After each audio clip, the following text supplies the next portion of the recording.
Imagine waking up in the middle of the night, heart pounding, sweat dripping down your face, and the first thing you notice is that your hand feels like it's on fire.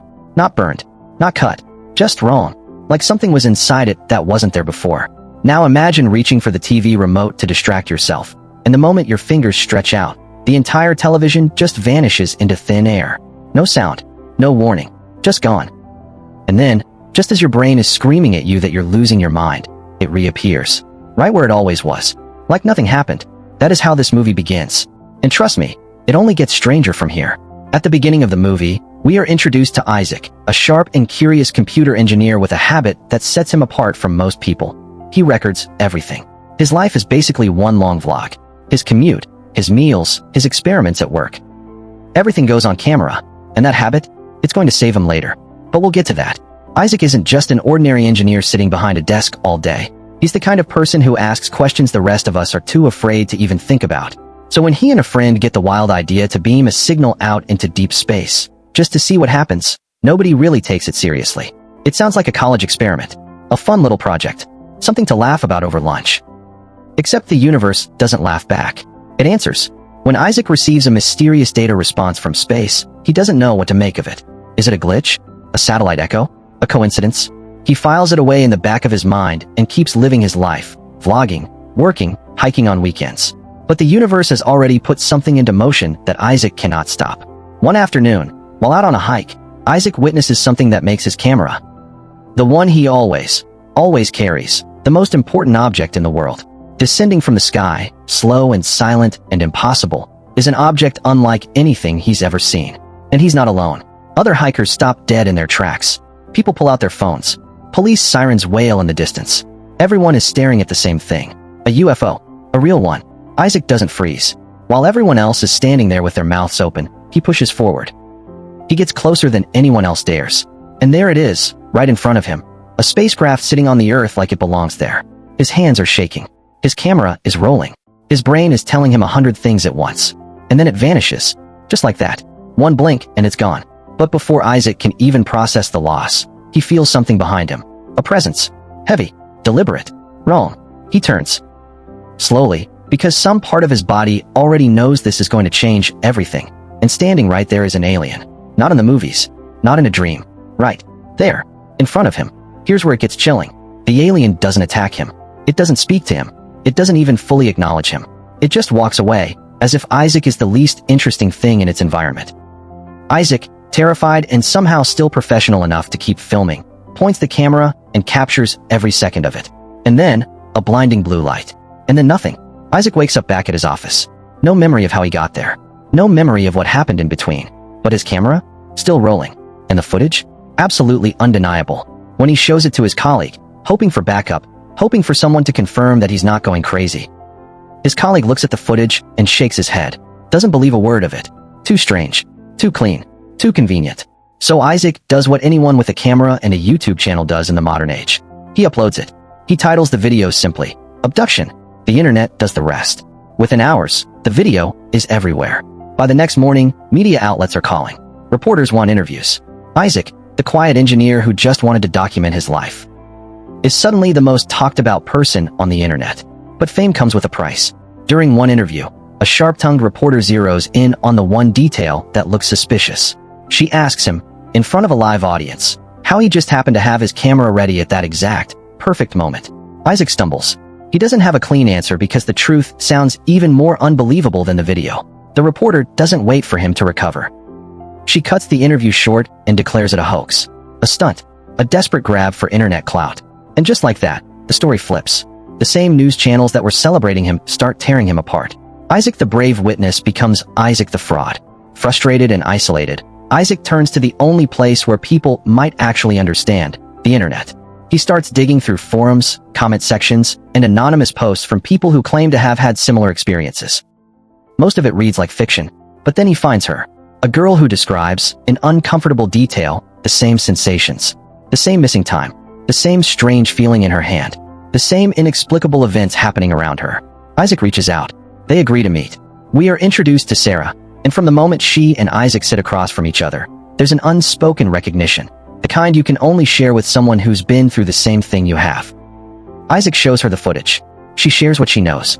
And the name that comes up, the name that changes the direction of everything, is Carl. Carl, she tells him, was abducted in Alaska back in 1989. He passed every lie detector test they put in front of him.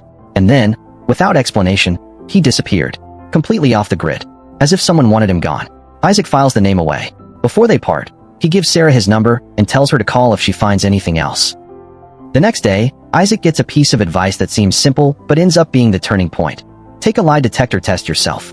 A writer he crosses paths with makes the suggestion, says that if Isaac passes, the world will finally have to take him seriously. Isaac agrees. He takes the test. He passes. And within hours of that result getting out, 2 men in suits show up and take him. Not arrest him. Take him. No badges. No explanation. Just efficiency. The kind that tells you these people have done this before. Isaac regains consciousness in a locked room. The walls are smooth. The door has no handle from the inside. And standing guard outside. Not people. Androids. Mechanical, expressionless, and completely loyal to whoever is giving orders. On a screen in front of him, an officer appears and instructs Isaac to cooperate. To examine the objects in the room. To answer questions. It's framed as a test, an assessment of his abilities.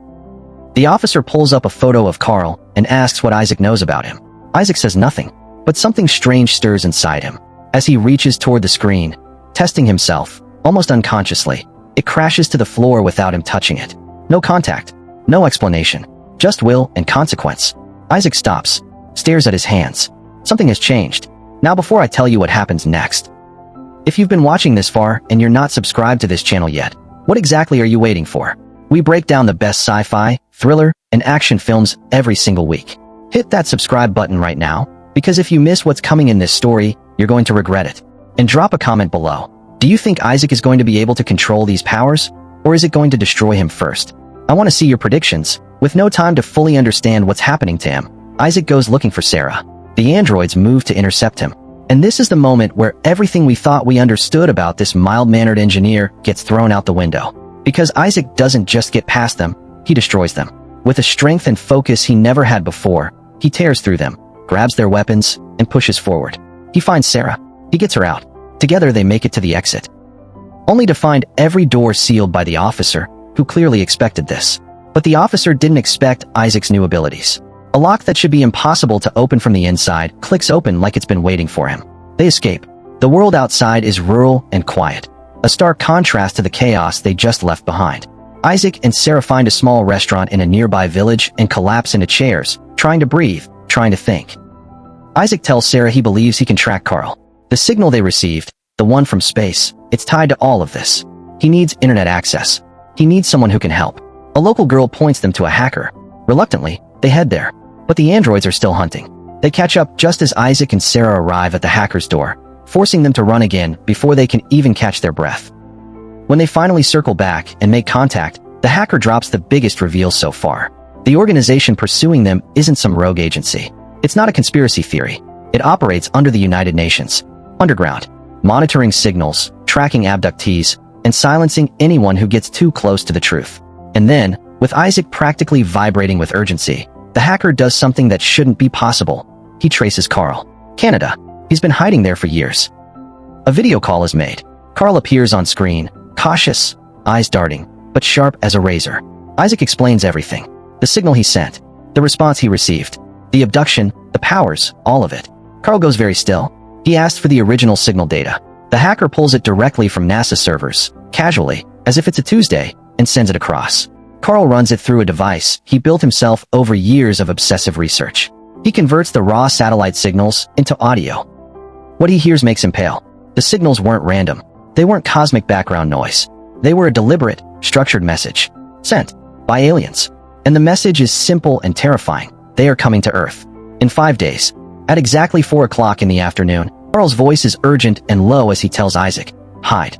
Destroy every electronic device they have. Because the secret agency can track them through their technology. Get off the grid. And then, more importantly, find him. In person. The call ends. And the countdown begins. 5 days. 3 people. A hacker, a woman with a strange mark on her hand, and an engineer who can move things with his mind. Traveling to Canada through the night, through the cold, with androids on their trail and a government operation one step behind. When they board a train somewhere along the route, the androids board too. Scanning, looking, hunting. The hacker thinks fast. He produces masks, explains the facial recognition threat, and they put them on. They sit still. They breathe carefully. It's not enough. One of the androids locks onto Isaac. It moves toward him, hand reaching for a weapon. They run.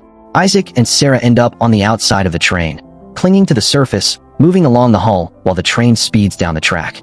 At one point they are literally upside down, hanging off the side of a moving train, waiting for it to be safe to move again.